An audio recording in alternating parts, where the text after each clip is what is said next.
Magandang umaga sa ating lahat. Ako po si Jishin Palma. Narito tayo para itukoy kung ano ang mga importansya sa isang batis. Batis maritima ay isang uri ng halaman na kilala rin sa tawag na turtleweed, saltwort o pickleweed. Ito ay kabilang sa pamilya ng batiis at karaniwang matatagpuan sa mga coastal salt marshes sa mga tropikal na relihiyon. Ang batis maritima ay isang evergreen shrub na maaring umaabot ng 30 hanggang 70 kilometro ang taas. Ang mga dahon nito ay maliliit, makapal at hugis club na karaniwang berde ngunit maaring maging pula sa ilalim ng matinding sikat ng araw. Ang mga bulaklak nito ay maliliit at hindi kaakit-akit. Lumalabas mula sa kalagitnaan ng tag-init hanggang sa taglagas. Ang mga halaman na ito ay may kakayahang mabuhay sa mga maalat na kapaligiran, kaya't madalas silang nakikita sa mga lugar na may mataas na salinity tulad ng mga mangrove at salt marshes.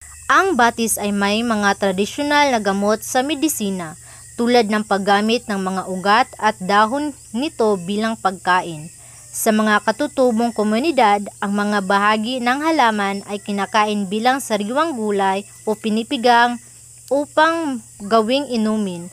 Ang mga buto ng batis ay masustansya at naglalaman ng mataas na madaming proteina, langis at starch na nakakatulong sa mga nutrisyon ng mga tao.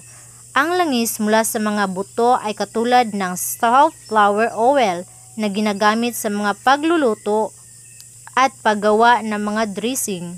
Sa ekonomikong aspekto naman, ang batis ay nagiging bahagi ng lokal ng kabuhayan dahil sa mga produktong nagmula dito. Ang mga katutubong tao ay nagtitinda ng mga produkto mula sa batis sa mga pamilihan na magbibigay ng kita sa kanilang mga pamilya. Ang mga halaman na ito ay mahalaga rin sa pangangailangan ng mga baybayin dahil tumutulong sila sa pag-stabilize ng lupa at pag-iwas ng erosyon sa mahalaga sa mga komunidad na nakakatayo malapit sa tubig. Bilang isang estudyante, ang saribuhay ay mahalaga hindi lamang sa ekolohiya kundi pati rin sa kultura at ekonomiya ng mga Pilipino. Ang mga katutubong kaalaman tungkol sa paggamit ng batis at ibang panglokal na halaman ay nagsisilbing pundasyon para sa mga tradisyonal na gawi sa medisina at pagkain. Sa pag-usbong ng mga modernong suliranin sa kalikasan, ang mga halaman tulad ng batis ay nagiging simbolo ng pagsisikap na mapanatili ang biodiversity at mapanatili ang mga lokal na tradisyon sa mahalaga para sa pagkakailanlan ng mga komunidad sa Pilipinas.